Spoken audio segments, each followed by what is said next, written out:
My parents said my autistic 8-year-old wasn't family, not quietly, not once. Then she went viral on live TV for solving a math problem no one taught her. Suddenly, they wanted custody, control. The money meant for her future. Tell me, when a child only matters once they're useful, what do you call that? The first time my mother said it out loud, she didn't lower her voice. We were standing in her kitchen, the one with the white cabinets she wiped down twice a day, and the table that only came out for guests. My daughter was 8. She was sitting on the floor by the window, lining up her shoes in pairs because the pattern made sense to her. She wasn't bothering anyone. She rarely did. My aunt had just asked casually if Iris wanted some cake. My mother glanced down at my daughter, then back up at the room and said, "She's not really family. You know how she is." She didn't whisper. She didn't smile. She said it the way people say things they believe are already agreed upon. The room went quiet in that particular way where no one rushes to fix it. My father stared at his coffee. My aunt laughed once, uncertain, then stopped. No one corrected her. No one looked at Iris. I did. Iris was still lining up the shoes. Blue sneaker, red flat, red flat. Her hands moved carefully, like she was handling something breakable. She didn't look up. She didn't react. At the time, I told myself that meant she didn't hear it. I know better now. That wasn't the first time my parents made it clear where my daughter stood. It was just the first time they said it in front of other people. Before that, it had been quieter. The way invitations came with conditions. The way holidays required preparing her better. The way my mother would sigh and say, "She makes people uncomfortable," as if comfort was a moral obligation my child had failed. Iris is autistic. She was diagnosed young. She doesn't speak much when she's overwhelmed. She avoids eye contact. Loud rooms make her flinch. She doesn't perform politeness the way people expect little girls to perform it. What she does do is listen and notice and remember. My parents didn't like that. They liked children who smiled on cue, who hugged on demand, who made adults feel successful just for being in the room. My sister's kids did that effortlessly. They were loud and charming and easy to explain to strangers. Iris was not. So my parents explained her away instead. They said she was special in the tone people use when they mean difficult. They said she would grow out of it if I didn't cater so much. They said I worried too much, hovered too much, protected too much. They said a lot of things. What they didn't say was her name. At family gatherings, Iris was guided towards side rooms. "Go play in there," my mother would say, already turning away. When Iris covered her ears because someone laughed too loudly, my father would mutter, "Here we go again," under his breath. Once, when Iris asked why everyone was yelling, my mother leaned down and said, "Because that's how normal people talk." Normal people. That word followed us home more than once. I learned how to leave early without making a scene. I learned how to pack snacks so Iris wouldn't have to ask. I learned how to apologize with my eyes before anyone asked me to. I told myself that keeping the peace was the same thing as protecting my child. I told myself a lot of things. The truth was simpler. I was tired, and I was alone. Being a single mother already came with explanations. Being a single mother to a child who didn't fit neatly into other people's expectations came with judgments I didn't have the energy to fight every time. So I chose quiet. I chose distance. I chose my daughter. We stopped going over as often. Holidays became shorter. Excuses became routine. My parents didn't push. In a way, that hurt more than if they had. Iris never asked why we didn't see them much. She did ask once, after a birthday party we left early. Did I do something wrong? I told her no. I told her people just get tired sometimes. I told her adults have their own rules that don't always make sense. She nodded, like she was filing the information away. At home, things were different. Our apartment was small, quiet, predictable. Iris had her routines: morning cereal counted by spoonfuls, shoes placed by size, numbers written in careful rows on scrap paper because the repetition calmed her. I never called her gifted. I never called her special. I just watched. When she was 4, she noticed patterns in license plates before she noticed colors. When she was 6, she corrected a cashier's change without looking up. When she was 7, she asked me why numbers always behaved the same way even when people didn't. I didn't have an answer for that. School saw her as shy. Teachers described her as very focused and a little withdrawn. No one flagged her as exceptional. No one suggested advanced programs. She wasn't disruptive, and she wasn't dazzling. She was quiet. And quiet children are easy to overlook. My parents certainly did. The last time we went to their house before everything changed, my mother pulled me aside in the hallway. Iris was in the living room, sitting on the floor again, this time tracing the seams of the rug with her finger. "You know," my mother said, keeping her voice low but not kind, "you can't expect everyone to accommodate her forever." I didn't argue. I didn't explain. I just said, "We're leaving." She looked relieved. As we walked out, Iris slipped her hand into mine without looking up. Her grip was tight, like she knew something was ending even if she didn't have words for it. In the car, she asked, "Are we still family if we don't go there?" I told her yes. I told her family doesn't disappear just because it's quiet. She thought about that. Then she asked if we could stop for fries on the way home. I said yes. For a long time, that was the shape of our life.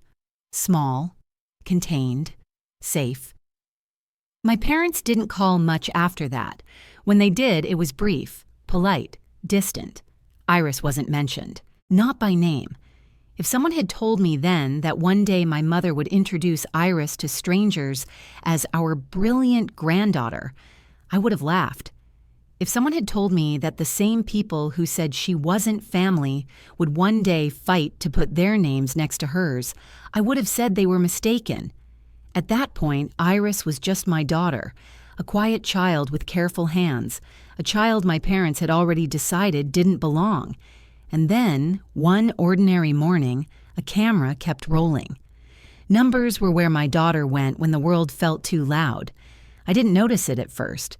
Not in a dramatic way. It showed up in small habits, the kind you only recognize in hindsight. Iris didn't rock or flap the way people expect autistic children to. She didn't melt down in grocery stores. She went still. She narrowed her world down until it made sense again.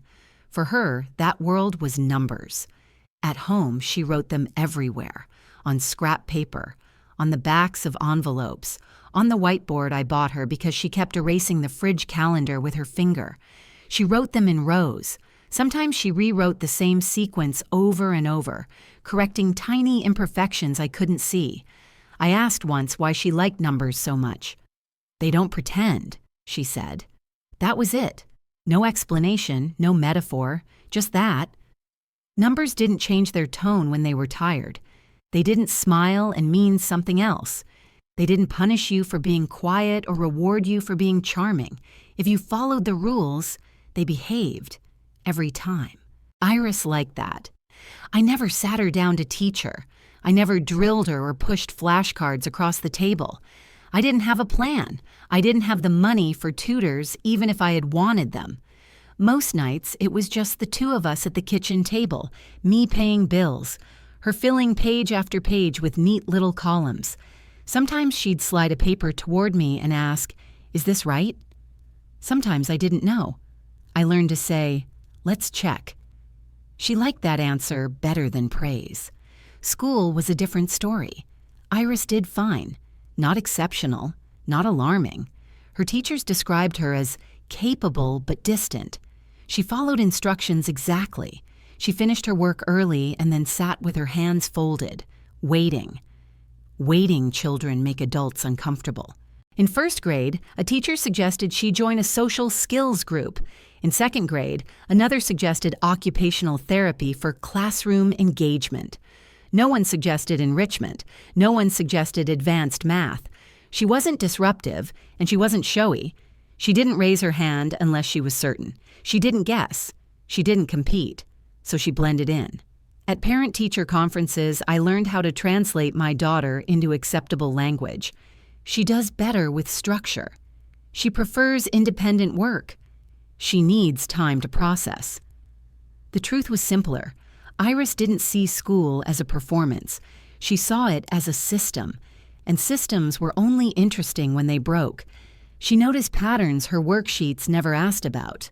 She noticed shortcuts that weren't on the board. She noticed when answers matched for reasons no one explained.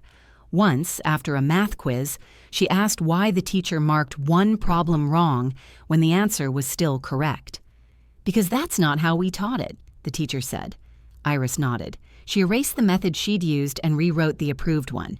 She never brought it up again. At home that night, she showed me the original way anyway. "This one's faster," she said. Not proud, just factual. I didn't email the school. I didn't ask for meetings. I had learned what happened when you push too hard on behalf of a child other people already found inconvenient. I let her be. That was our rhythm. School during the day, quiet evenings. Numbers scattered like breadcrumbs across our small apartment. Sometimes she counted steps. Sometimes she counted ceiling tiles.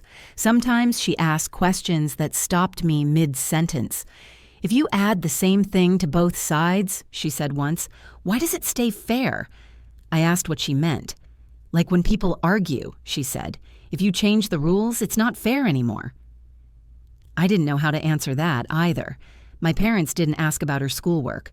When they called, which wasn't often, they asked how I was managing, if I was tired, if I had thought about getting more help. They never asked what Iris liked. They never asked what she was good at. In a strange way, that made it easier. The less they noticed her, the safer she felt. Their house was loud. Their questions were sharp. Their expectations came with strings she couldn't see, but somehow always tripped over. At home, she didn't have to translate herself. One night, as I tucked her in, she asked, "Do numbers get tired?" "No," I said. She smiled, just a little. Then she turned her face toward the wall, already drifting into whatever order her mind built when the lights were off. I didn't think of her as extraordinary. I thought of her as precise, careful, honest in a way adults rarely are. If you had asked me then where this was going, I would have shrugged. I wasn't raising a prodigy. I was raising a child who needed the world to make sense. I had no idea how little sense it was about to make. The invitation from the school came 2 weeks later, a flyer in Iris's backpack, folded neatly, untouched. A local television station was doing a short live segment on education. They needed a few classrooms to participate. Nothing fancy, just a demonstration, a chance to highlight community schools. I read it twice, then a third time. Iris didn't look up from her paper. "Do I have to talk?" she asked. "No," I said. "You can just sit." She nodded. That was acceptable. Neither of us thought it would matter. It was supposed to be background noise.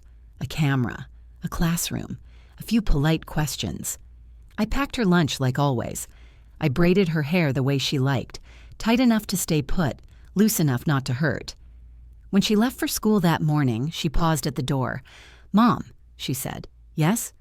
Will it be loud?" I thought about it. I thought about everything I couldn't control. "Probably," I said. "But it won't last long." She considered that. Then she picked up her backpack and walked out, counting her steps down the hall under her breath. I watched the door close behind her. I didn't know that by the time it opened again, the world would already be different. The classroom smelled like dry erase markers and something sweet someone had brought in for the camera crew. I wasn't there. I didn't know that yet. That morning I was at work, answering emails and thinking about dinner, checking my phone more often than usual because Iris had asked if it would be loud. I told myself the segment would be short. I told myself it didn't matter. It mattered. The television crew arrived early. They rearranged desks, adjusted lights, asked the teacher to repeat a few instructions so they could check sound levels. The students were told to sit still, to smile, to be on their best behavior. Iris sat in the third row near the window. Not because anyone put her there, but because that was where she always sat. It was quieter. The light didn't flicker as much. She kept her hands folded in her lap and stared at the corner of the whiteboard where the marker never quite erased cleanly. She'd not been chosen to participate. The teacher had selected a few students who were comfortable speaking, kids who raised their hands quickly, kids who looked good on camera. Iris was there as part of the background, a body in a seat, a child who wouldn't interrupt. The segment began the way these things always do. The host smiled too much. He asked the teacher a few questions about learning styles and engagement. He praised the students for being attentive. He said the words community and opportunity and future in a warm, practiced tone. Then he turned to the class. "Who likes math?" he asked, half joking. A few hands went up, the usual ones. The host laughed. "Let's try something fun," he said. "Just a quick problem. No pressure." The teacher wrote it on the board. It wasn't difficult. It wasn't meant to be. It was designed to be solved quickly, cleanly on camera. A demonstration, not a challenge. Iris watched the numbers appear. Something shifted. It wasn't excitement. It wasn't nerves. It was the same thing I had seen at our kitchen table 100 times. Focus. The narrowing of her world until only the problem remained. The teacher looked around the room, waiting for a volunteer. No one moved. The host chuckled, filling the silence. "It's okay," he said. "Anyone can try." Iris stood up. Not abruptly, not dramatically. She stood the way someone stands when they've already decided. The teacher hesitated. The host blinked, surprised. A few students turned in their seats. Iris didn't look at them. She walked to the board, took the marker from the tray, and wrote. She didn't follow the steps the teacher had taught. She didn't show her work in the expected order. She rewrote the problem in a different way, breaking it down, rearranging it, moving through it like the rules were suggestions instead of instructions. It took less than a minute. When she finished, she capped the marker and placed it back carefully, exactly where she'd found it. The answer was correct. The room went silent, not the polite silence of waiting for applause. The other kind. The kind where adults are trying to catch up to something they didn't anticipate. The teacher stared at the board. She opened her mouth, then closed it. The host leaned forward, squinting, reading the work. "That's interesting," he said slowly. Iris nodded once. She stepped back toward her desk. The host glanced off camera. Someone whispered in his ear. He looked back at Iris. "Can you explain how you did that?" he asked. Iris froze. She didn't like open-ended questions. She didn't like being asked to perform understanding. Her eyes darted to the floor. The lights buzzed. A chair scraped. The room got louder without anyone raising their voice. She started, then stopped. The teacher stepped in. "It's okay," she said quickly. "You can just sit." Iris nodded, relief washing over her face. She returned to her seat, hands folded again, heart racing. The host smiled, smooth and professional. "Well," he said, turning back to the camera, "that's a reminder that there's more than one way to get to the right answer." He laughed lightly. The segment wrapped up. The crew began packing equipment. Desks were pushed back into place. The classroom returned to its normal shape. It should have ended there. It didn't. Someone in the control room had been slow to cut away. The camera had stayed on Iris longer than planned. The footage caught her writing. It caught the method. It caught the pause that followed. It caught the silence. By the time the broadcast ended, the clip had already been saved. By the time school let out, it had been shared. I didn't know any of this when Iris got into the car that afternoon. She climbed into the back seat quietly. She buckled herself in. She didn't say anything. "How was school?" I asked, glancing at her in the rearview mirror. She shrugged. "Okay." I waited. She usually needed time. "There was a camera," she said finally. "I know," I said. "Was it loud?" "Yes." I nodded. "I'm sorry." She thought about that. Then she said, "I stood up." My hand tightened on the steering wheel. "You did?" "Yes." A pause. "They asked a math question." "And?" I answered it. She said it like she was telling me she'd finished her lunch. "That's good." I said carefully. They didn't like how I did it, she added. Did they say that? No. Another pause. They were quiet. I knew that quiet. I had lived in it for years. At home, Iris went straight to her room. She lined up her shoes. She took out her paper and wrote numbers until dinner. She ate without complaint. She went to bed early. I checked my phone for the first time in hours. There were 3 missed calls, 2 voicemails, and a text from a number I didn't recognize. It read, "Is your daughter the girl from the math clip?" I stared at the screen. Then another message came in, and another. By the time my phone started ringing again, the clip had a title. Someone had uploaded it with a caption I had never imagined seeing next to my child's face. Autistic 8-year-old solves math problem in unexpected way. I sat down hard at the kitchen table. The world hadn't changed yet. Not really. Not in any way I could see. But something had shifted. A door had opened. A camera had lingered. And my quiet daughter had been noticed.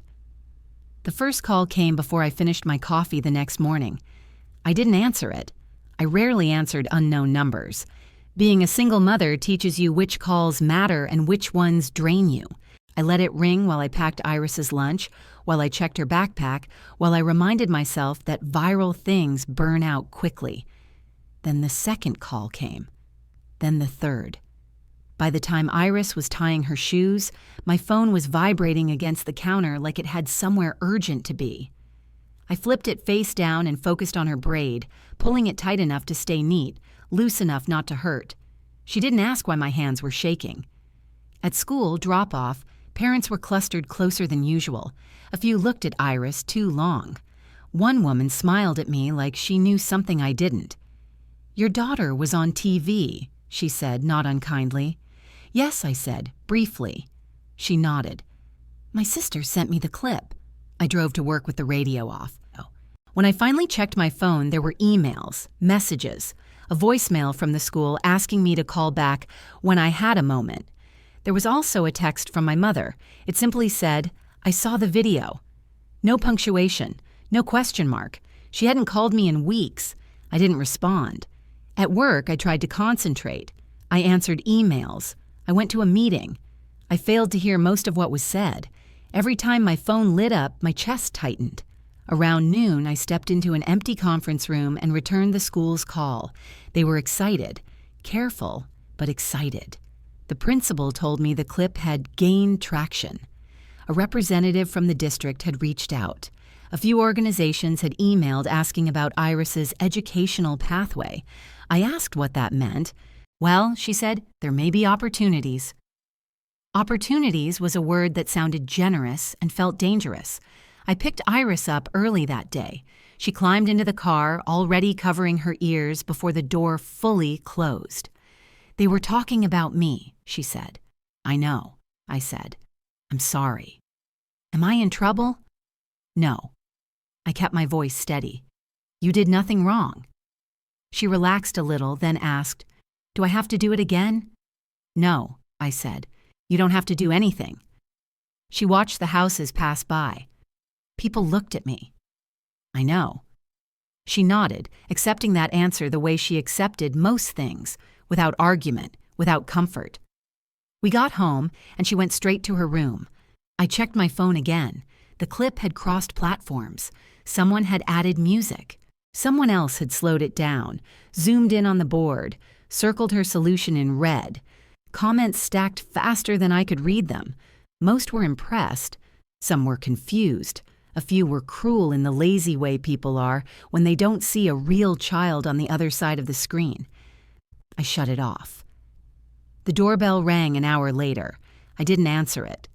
I watched through the peephole as my parents stood on the other side of the door. My mother had done her hair. My father stood a half step behind her, hands folded, looking uncomfortable. They hadn't been to our apartment in over a year. My mother knocked again. "I know you're home," she called, voice light. "Your car's here." I opened the door just enough to block her view inside. "We saw the video," she said, smiling too widely. "Why didn't you tell us?" "It happened yesterday," I said. "Well," she replied, as if that explained everything. "These things move fast." My father cleared his throat. "We just wanted to check on Iris." I didn't invite them in. "She's fine," I said. My mother's smile tightened. "Of course she is. She's very special." It was the first time she had ever said that without sounding irritated. She leaned closer, lowering her voice. "You know, people are going to be calling. You'll need help navigating this." "I'm managing," I said. She waved her hand. "Don't be stubborn. This isn't about you. This is about her future." That word again. I closed the door. That night, my phone rang until I turned it off. Emails piled up, messages from people I didn't know offering advice I didn't ask for. One message came from a foundation with a logo and a professional signature. They wanted to talk about supporting young talent. I stared at it for a long time. Iris ate dinner quietly. Halfway through, she asked, "Why do people like me now?" I put my fork down. "They don't know you," I said carefully. "They just saw something you did." She considered that. "They didn't like me before." I swallowed. "No," I said. "They didn't." She nodded, filing that away the same way she always did. Later, after she went to bed, I listened to the voicemails I'd avoided all day. One was from a local reporter.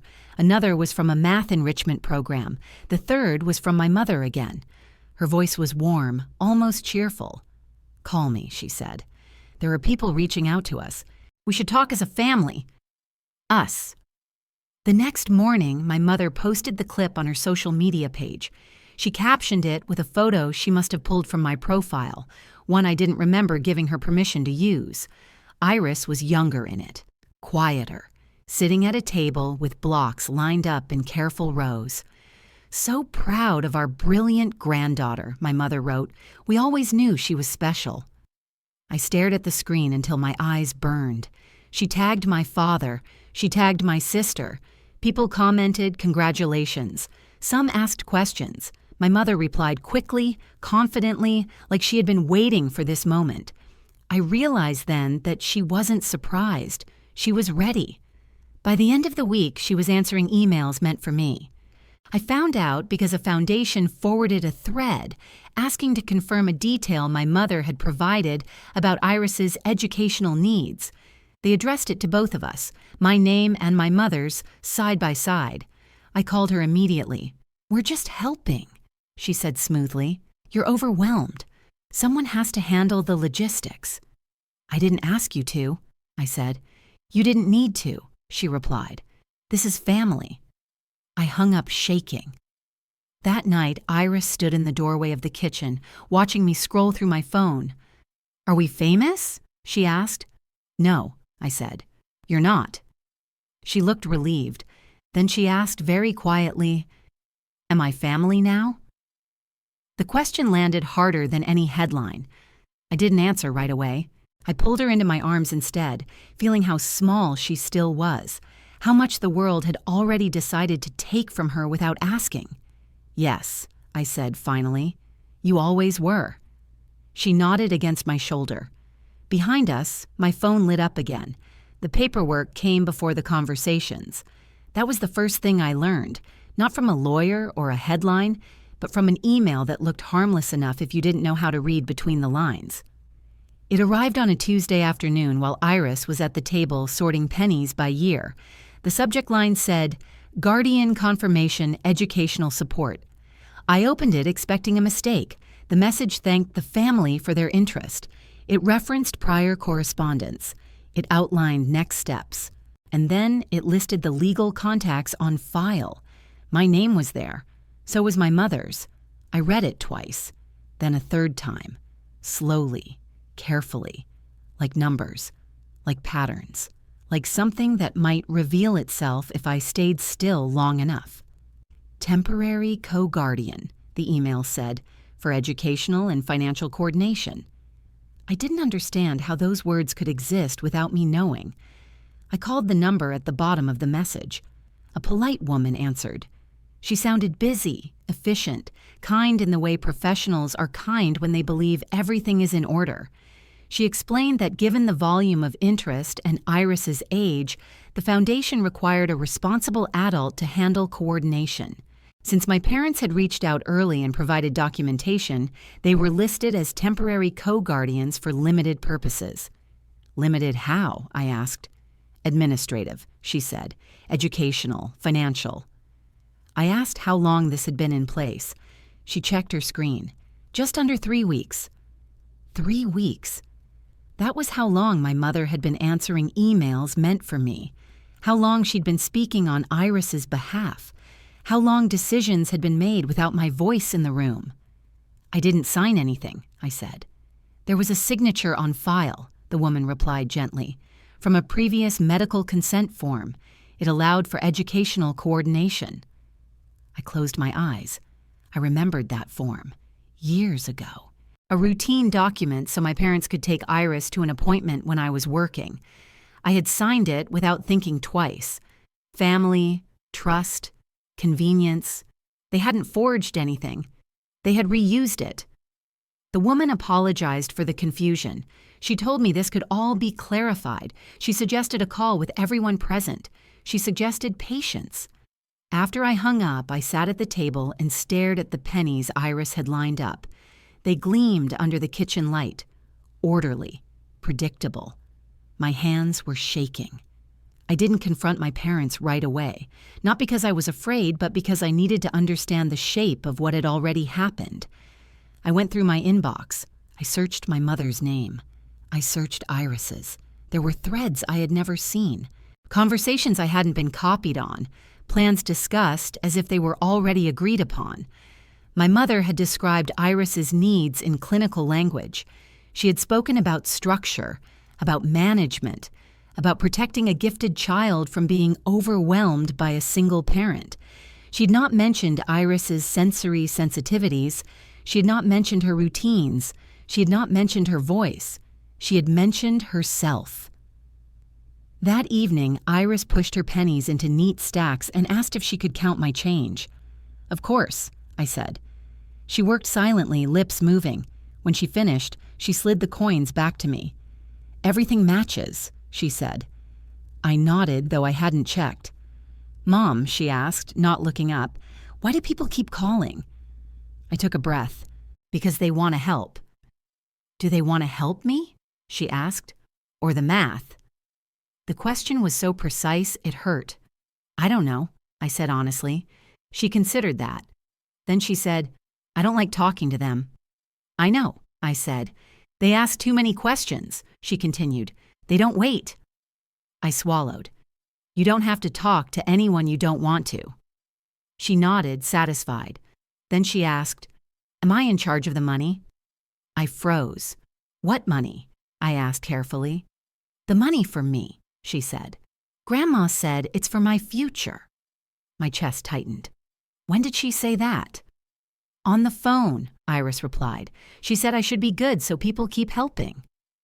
I stood up so fast my chair scraped the floor. I didn't yell, I didn't panic. I went into my bedroom and closed the door and let myself cry without making a sound. I cried the way you do when you can't afford to scare your child, when you need the world to pause but it won't. When I came back out, Iris was still at the table stacking pennies again. I sat across from her. You don't have to be good for anyone, I said. You don't have to earn help. She watched me closely. Then why are they helping? I didn't have an answer that wouldn't break something. That night, after Iris fell asleep, I emailed the foundation back. I asked for full records. I asked for dates. I asked for copies of every document with my name on it. I didn't accuse. I didn't threaten. I asked questions. The reply came the next morning. Attached were forms, timelines, receipts, all perfectly reasonable on their own, all deeply wrong when seen together. Funds had been allocated, not released yet but approved. Planning had begun, meetings scheduled. My mother listed as the primary contact. I called her. She answered on the first ring. You're moving too fast, I said. We're keeping up, she replied. This is how these things work. You didn't ask me, she sighed. You're overwhelmed, you always are. That doesn't give you the right. It gives me the responsibility, she interrupted. Someone has to think long term. I looked at Iris's bedroom door. You don't get to decide her future, I said. We already are, my mother replied calmly, whether you like it or not. The line went quiet, not because she hung up, because she was waiting for me to give in. I didn't. That night, Iris asked if she could sleep with her door open. Of course, I said. She lay on her side facing the hallway, listening to the apartment settle. Just before she drifted off, she asked one more question. Mom, she whispered, do I have to do math tomorrow? No, I said. You don't have to do anything. She nodded, relief softening her face. In the kitchen, my phone buzzed again. Another email, another calendar invite, another decision already made. They hadn't taken my daughter, not yet. But they had moved around me so quietly I hadn't heard the door close. The first thing that changed was the schedule. Not dramatically, not all at once. It shifted the way sand does when you step on it, subtle enough that you don't notice until you're already off balance. Emails arrived later than usual. Calls were rescheduled. Programs Iris had been told about stopped mentioning dates. One afternoon, I got a message from a coordinator apologizing for the adjustment. Adjustment was a gentle word for cancellation. They've decided to pause the advanced sessions, she wrote. There's a concern about overstimulation. I stared at the screen.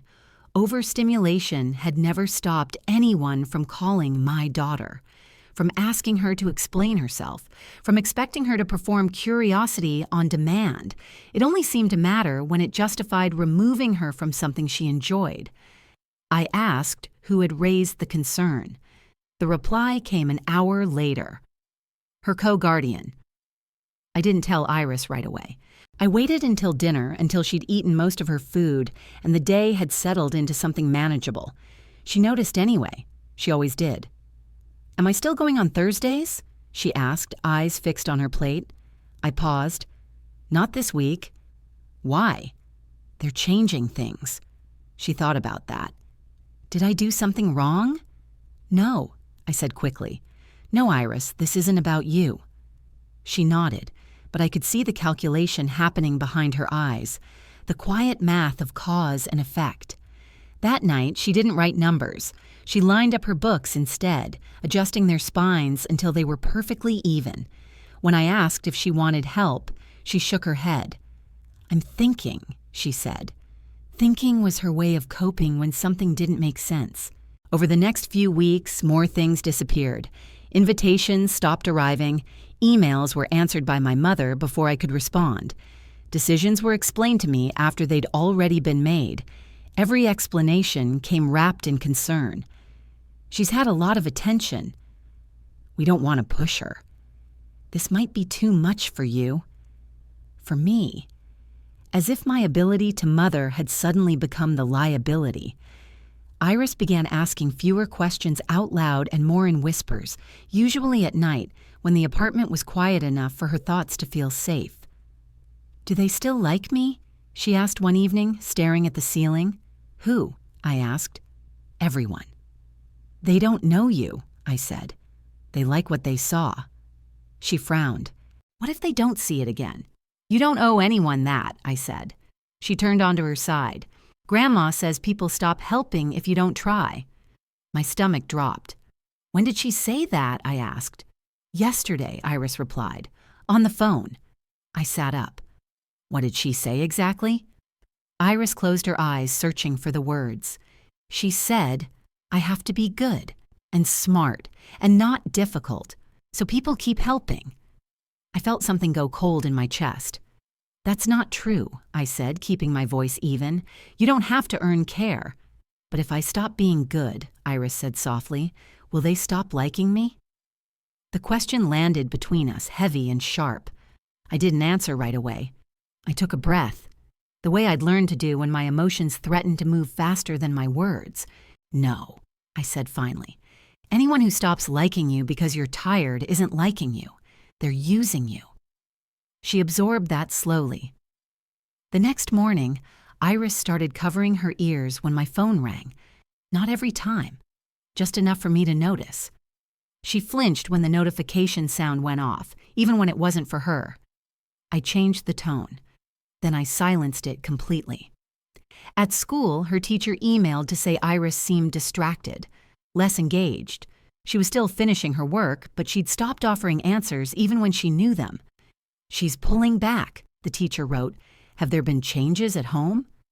I typed a response and deleted it 3 times. At home, Iris began asking for reassurance in ways she never had before. Did I answer that right? Is this okay? Is this what they want?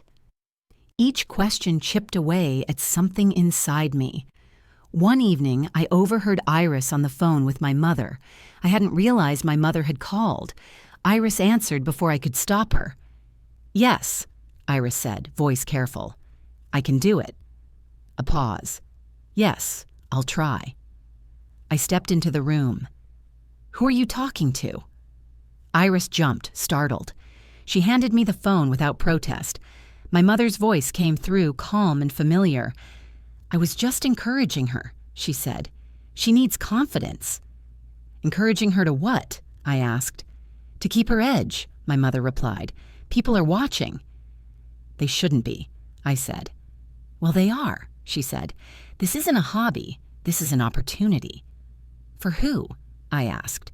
"For her," my mother said too quickly. I ended the call. Iris stood in front of me, shoulders tight, waiting. "You didn't do anything wrong," I said. "You don't have to talk to her if you don't want to." She nodded. "I know." But later that night, when I tucked her in, she asked again, quieter this time. "Mom," she whispered, "do I have to do math tomorrow to stay?" "Stay where?" I asked. "With you," she said. My heart broke in a clean, silent way. "You don't have to do anything to stay with me," I said, leaning down so she could see my face. "You're not going anywhere." She studied me, searching for inconsistency, for the hidden condition she'd learned to expect from adults. "Okay," she said finally. After she fell asleep, I sat alone at the kitchen table. I opened my laptop and began making lists, dates, emails, names. I wasn't angry yet. I was past that. I was focused. Something had been taken from my daughter that didn't belong to anyone else to manage. Something small and vital, her sense of safety. And whoever had done that didn't get to keep pretending it was care. I didn't start with accusations. I started with records. That's the thing people don't understand about situations like this. You don't wake up one morning and decide to fight your family. You wake up and realize you need facts before feelings eat you alive. So I asked for everything. I emailed the foundations. I asked for timelines, disbursement schedules, conditions. I asked who had signed what and when. I asked for copies of every document that included my daughter's name. I used neutral language, polite language, the kind that doesn't trigger defensiveness. I wrote, "I'm just trying to make sure I understand." They responded quickly, faster than they had before. That should have told me something. The first foundation sent a spreadsheet, rows of dates, status updates, approved amounts, notes in tidy columns that made everything look clean. The money hadn't been released yet, not fully. It was staged, conditional, structured to protect the child. In theory. In practice, the funds were being routed through a family management account listed under my mother's name.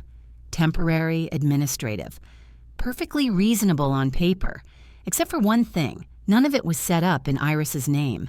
I stared at the screen until the words stopped meaning anything. Then I read it again, slower. "Can you explain this?" I wrote back. An hour later, my phone rang. It wasn't my mother, it was a program officer. She sounded careful. "I'm glad you reached out," she said. "We had some questions." "What kind of questions?" I asked.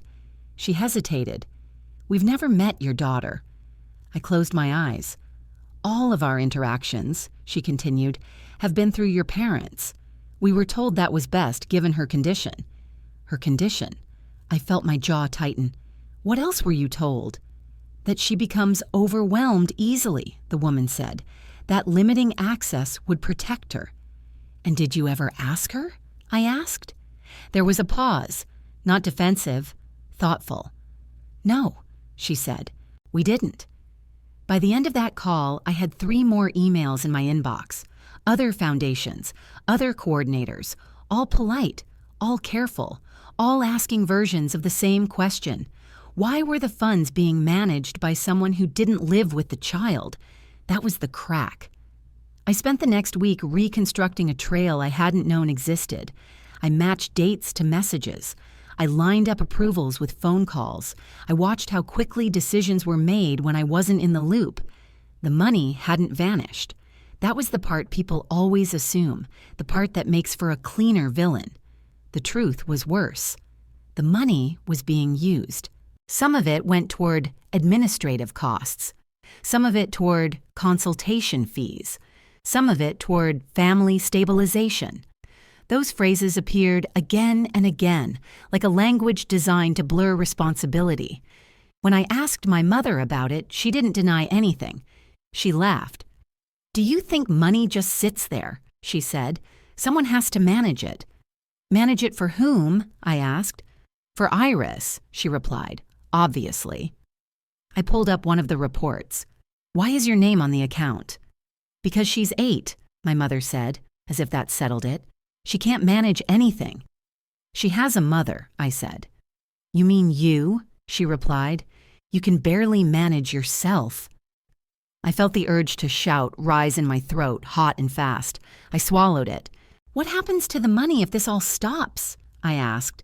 She hesitated. "Just a fraction." "We'll figure it out," she said. "Let's not get dramatic." Dramatic?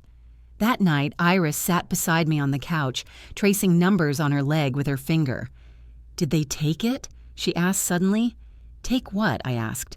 "The money," she said. "For me." I chose my words carefully. "Some of it hasn't gone where it should." She nodded. "I thought so." I looked at her. "Why?" "Because Grandma bought a new couch," she said. "She said it was for meetings." My breath caught. I didn't ask more questions. I didn't want to put her in the middle any more than she already was. I kissed her head and told her it wasn't her job to worry about grown-up things. She accepted that, but I could tell she didn't believe it. The next morning, I received a call from a foundation I hadn't contacted yet. "We're reviewing our involvement," the director said. "There are inconsistencies." "Inconsistencies how?" I asked. "In who we were told had decision-making authority," she said, "and how the funds were being positioned." I asked what that meant. She exhaled slowly. "It means we need to pause." Pause. That word finally worked in our favor. Within days, payments were frozen, meetings were canceled, emails shifted tone. Where there had once been enthusiasm, there was now caution. My mother called me that evening. Her voice was tight. "What did you say?" "I asked questions," I replied. "You're making us look bad," she said. "You did that yourself," I said. She scoffed. "You're going to ruin this for everyone." "For everyone," I repeated. "Or for Iris." There was a beat of silence. "For the family," she said finally. That was the moment something settled in me. I wasn't imagining this. I wasn't overreacting. I wasn't being emotional. They weren't protecting my daughter. They were positioning her. That night, after Iris fell asleep, I laid everything out on the table. Printed emails, spreadsheets, notes. A timeline that told a story no one wanted told out loud. I didn't feel triumphant. I felt clear. And clarity is dangerous to people who rely on confusion. Once the questions started, they didn't stop. They moved the way systems move when something finally triggers a review. Slowly at first, then all at once. Emails that used to take days were answered in hours. Calls were scheduled instead of suggested. Language tightened. Words like clarification and compliance replaced opportunity and support. No one raised their voice. No one accused anyone of anything. Everything happened on paper. The first official notice came from a foundation I had never contacted directly. They explained they were conducting an internal review due to discrepancies in representation. They asked me to confirm my relationship to Iris. They asked where she lived. They asked who made day-to-day decisions for her care. I answered simply, "I am her mother. She lives with me. I make her decisions." That seemed to matter. A week later, another email arrived, this one marked confidential. It explained that until the review was complete, all activity involving Iris would be paused. No new funding, no appearances, no third-party coordination. Pause. Again. My mother showed up at my door that evening without calling first. She stood too close when I opened it, like she was trying to step back into a space she believed still belonged to her. "What did you do?" she asked, skipping pleasantries. "I responded," I said. "To whom?" "To people who asked questions." She shook her head. "You don't understand how this works." "I understand enough," I said. "You've embarrassed us," she snapped. "Do you know how this looks?" I looked past her, at the hallway behind us, at the quiet apartment where my daughter was doing homework at the kitchen table. "I don't care how it looks," I said. "I care how it feels." She laughed sharply.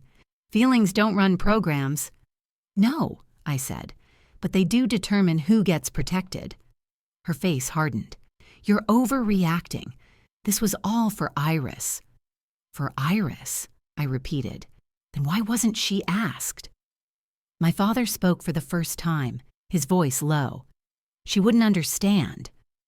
"She understands more than you think," I said. "She's autistic," my mother replied, as if that explained everything. "She doesn't need this pressure." "Then stop putting it on her," I said. They left without saying goodbye. 2 days later, a representative from Child Services called. They didn't use the word investigation. They used inquiry. They explained that whenever a child with documented special needs becomes the focus of significant financial interest, certain protocols are followed. "We just want to make sure she's okay," the woman said. She asked about Iris's routines, her sleep, her reactions to attention. She asked who spoke to her about money, about expectations, about being good. When I told her, the woman went quiet. "We'll need to speak to your parents," she said carefully. "Of course," I replied. The next week felt suspended in amber. Nothing progressed, but nothing went back to the way it was. Iris noticed the change immediately. The phone stopped ringing. The emails stopped coming. "Did they forget me?" she asked one morning as she packed her backpack. "No," I said. "They're waiting." "For what?" "For answers." She nodded. "Okay." That afternoon, I got a call from one of the foundations again, the same woman I'd spoken to before. Her voice was different now, steadier. "We've concluded that your parents should not be acting as intermediaries," she said, effective immediately. I exhaled slowly. "What about Iris?" I asked. "She'll be fine," the woman said. "We'll restructure any support directly through you, with her consent, at her pace." Consent. That word mattered more than any check ever could. My mother called me that night. Her voice shook in a way I had never heard before. "They're asking questions," she said. "They're digging into things that don't concern them." "They concern Iris," I replied. "They're treating us like criminals," she said. "No," I said. "They're treating you like adults." She went silent. "They asked why the funds weren't in Iris's name," she said finally. "And what did you say?" I asked. "That we were protecting her," my mother replied. "From what?" I asked. She didn't answer. A week later, the story changed. It wasn't dramatic. There was no headline with our names in bold. There was a short article in a regional publication about safeguards for child prodigies, about the importance of consent, about how families can unintentionally cross lines when attention and money enter the picture. I wasn't quoted, neither was my mother, but the message was clear. People stopped asking about Iris's talent. They started asking about her autonomy. At home, life grew quieter, safer. Iris returned to her routines. The numbers came back.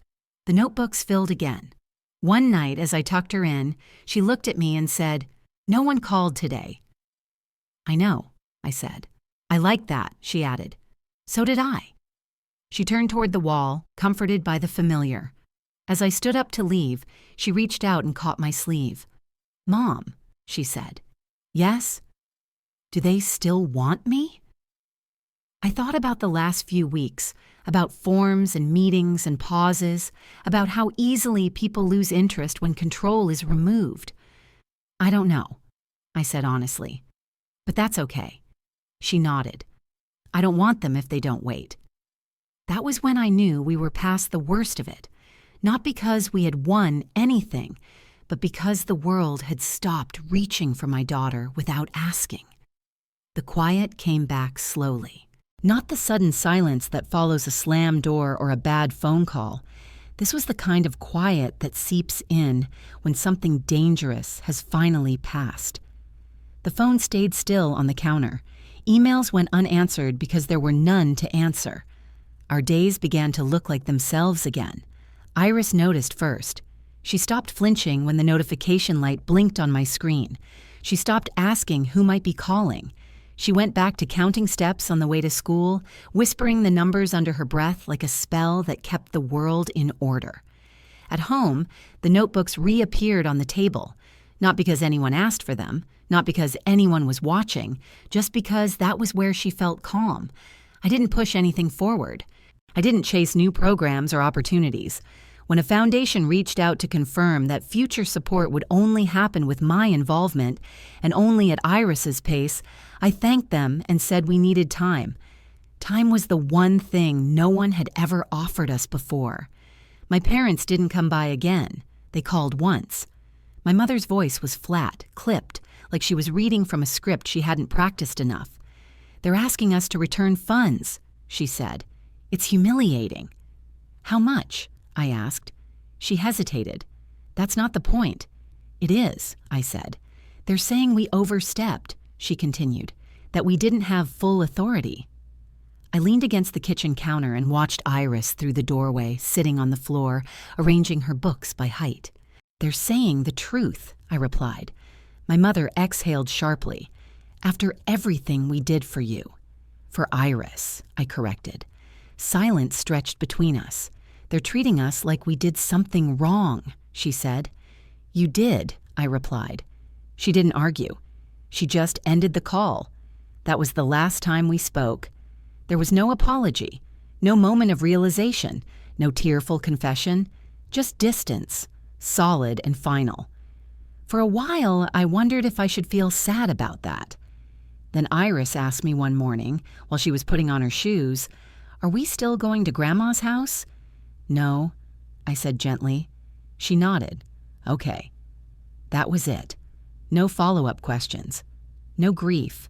Just acceptance. Children know when a place was never safe. School settled into a new rhythm. Iris's teacher adjusted expectations without making a spectacle of it. She let Iris work ahead when she wanted. She let her be quiet without trying to fix it. The attention faded. The whispers stopped.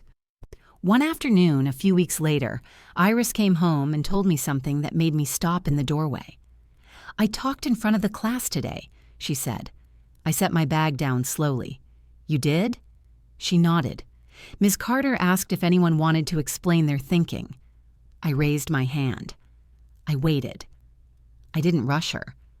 "I only said one sentence," she added. "Then I sat down." "That's a big thing," I said. She shrugged. "It was okay. They waited." I felt something loosen in my chest that I hadn't realized I'd been holding. The hearing notices arrived in the mail weeks later, formal, impersonal. They outlined findings without drama. There were conclusions, requirements, conditions. My parents were ordered to step away from any role involving Iris. Funds were redirected. Some were returned. Some were flagged. The language was careful, precise, designed to close doors quietly. No one asked Iris to attend. No one put her name in bold letters. That mattered. One evening, long after everything had settled, Iris sat beside me on the couch, flipping through one of her old notebooks. She stopped on a page filled with numbers from before the television crew ever came. "Do you remember this?" she asked. "Yes," I said. "You were counting patterns in the bus numbers." She smiled faintly. "I liked that time." "I did too," I said. She traced a finger along the page. "People didn't look at me then." "No," I agreed. "They didn't." She was quiet for a moment. Then she asked, Was I bad when they liked me? The question was soft, careful, like she was afraid the answer might fall apart if she said it too loudly. No, I said immediately. You weren't bad. You were the same. Then why did everything change? She asked. I thought about that, about attention, about value, about how quickly people rewrite the past when something becomes useful. Because some people only see worth when it benefits them, I said. That has nothing to do with you. She considered that the way she always did, testing it for consistency. Okay, she said. A few days later, the school held a small assembly. Nothing special, no cameras, no announcements. Students were invited to share something they were proud of. Iris surprised me by walking to the front. She stood still for a long moment, hands folded, the room waiting. My name is Iris, she said. Her voice didn't shake. I like numbers. They help me think. She paused. The room stayed quiet. I don't belong to math, she continued, and math doesn't belong to anyone. She stopped there. She didn't elaborate. She didn't explain. She walked back to her seat and sat down. Later, as we walked home, she asked, Did I say it right? Yes, I said. You said it perfectly. She nodded, satisfied. That night, after she went to bed, I stood in the doorway for a long time, watching her breathe, listening to the steady rhythm that told me she was safe. The world had noticed her once. It had reached out with both hands, and I had learned what it cost to let it. My daughter isn't a miracle. She isn't a symbol. She isn't a story anyone gets to own. She is a child who deserves to grow without being measured by what she can give back.